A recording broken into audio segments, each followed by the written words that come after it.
PFF Forecast team here. I'm George Chahouri, joined by the big guy, Alec Eager. We are going to bring you some locks of the week. Just because it's the offseason doesn't mean we can't give you some good investment advice. As usual, we are presented by mybookie.ag, and I will remind you, there is nothing better than partnering mybookie.ag with the new PFF Greenline product that we just launched last week. You need a PFF Elite subscription to get that. You'll want to make sure you have that in plenty of time for the regular season. All right, so we've got 2 picks this week because it's got to get up to 5. Yeah, it's the preseason, so we've got to really find some things to do. Let's start with a team that I have heard people think have a chance to win the Super Bowl this year, and we think the under is actually a very smart bet. That's the New York Giants. Yeah, so the New York Giants currently going at 33-1 to win the Super Bowl on mybookie.ag. Basically amazing. Basically even with the rest of the teams in terms of odds to win the Super Bowl, and yet we have them under 7 wins, plus 140 at mybookie.ag. We like the under 7 wins. We have them going under that total 65% of the time. So that's going to be our first lock of the week this week. All right, so tell me your biggest reason, the number one reason that you think they're going under is what or who? I think Eli Manning is probably the number one reason, and he's been the number one reason we've faded the Giants in the past. But Eli Manning a season ago was 29th in EPA generated per pass play, and when you look at third downs, 31st. And so even with the addition of Saquon Barkley, he's more of a famine feast guy. They're going to be dealing with a lot of third downs and long, and Eli Manning is still going to have to deliver. And unless he improves substantially, he's going to struggle in those situations. I'll say this about the Giants and Eli Manning. He hasn't been great. He's had one season where he's been a cluster 1 quarterback for us. No seasons where he's been cluster 2. He's basically been a cluster 3 to 5 guy for the entirety of his career. So if you think about them going through a really tough conference, getting past 7 wins, I think it's probably going to take one of those seasons. And we haven't seen it. Well, and you bring up a great point, right? So of the 13 teams with the toughest schedules in the NFL, only 1 is in the AFC, which means the NFC is a very difficult road to hoe. The Giants have, behind Tampa Bay, the 2nd toughest schedule in the NFL and the NFC by extension. So not only are they a 3-win team that the market thinks will produce double that many wins, they go through a more difficult schedule this year on the way to that. And then, of course, there's the running back situation. We know they want to establish their own. We know that that's not as efficient in the NFL currently. So there's just a lot of things that stack against the Giants here. Yeah, we're going to anger a few people with it, but we're cool with it. That's how the math works. We're not coming up with it.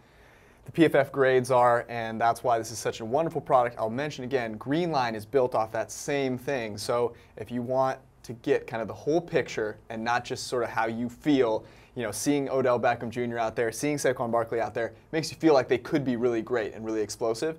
But when you take everything into account, it really doesn't make a lot of sense to see them more than doubling their win total. Their difficulty in recent years in defense has been at linebacker. Right. They acquired Alec Ogletree with a draft pick. Problem solved. Yeah, and he's been one of our least graded linebackers, both in coverage and as a run defender for years now. And so we don't necessarily think that's solved.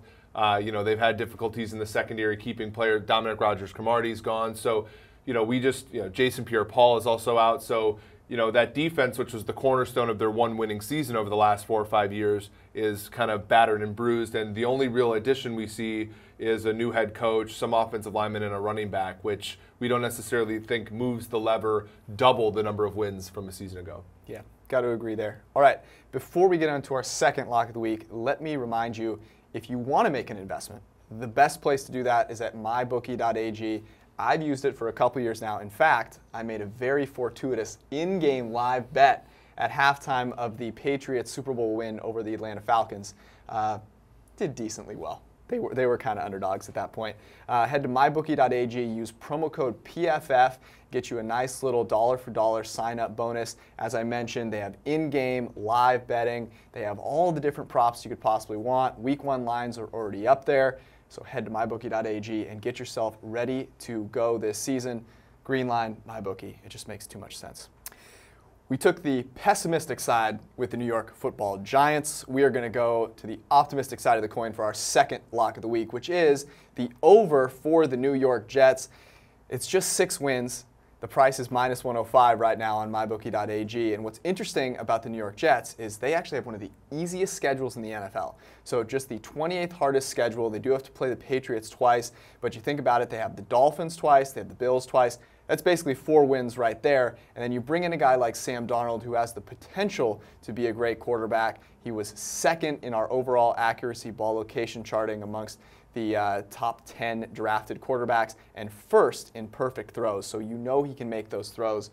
Eric, is there any reason not to like the over here? Yeah, and they were 5-11 a season ago, just 1 win off that total with playing the NFC South, our toughest division last year. So, you get Darnold, you get Bridgewater, you get McCown coming off his best season. One of those quarterbacks, I think, will give you an opportunity. We have them going over 67.2% of the time, which, is about 7 wins on average. So again, as you said, I think that their schedule being, favorable really plays into this. You think about how bad that team was last season. Now, I know you're going to mention Bridgewater. He's not the savior, I'm sorry. But you mentioned like they were so bad last year, and they get some guys in. They get Trumaine Johnson in there who can cover a little bit. They do have some talent. So despite giving up a lot for Darnold, which is something that we don't necessarily like, at least they do get a guy that is probably the second best player in the draft. And what they were able to do with basically nothing, now they potentially have something.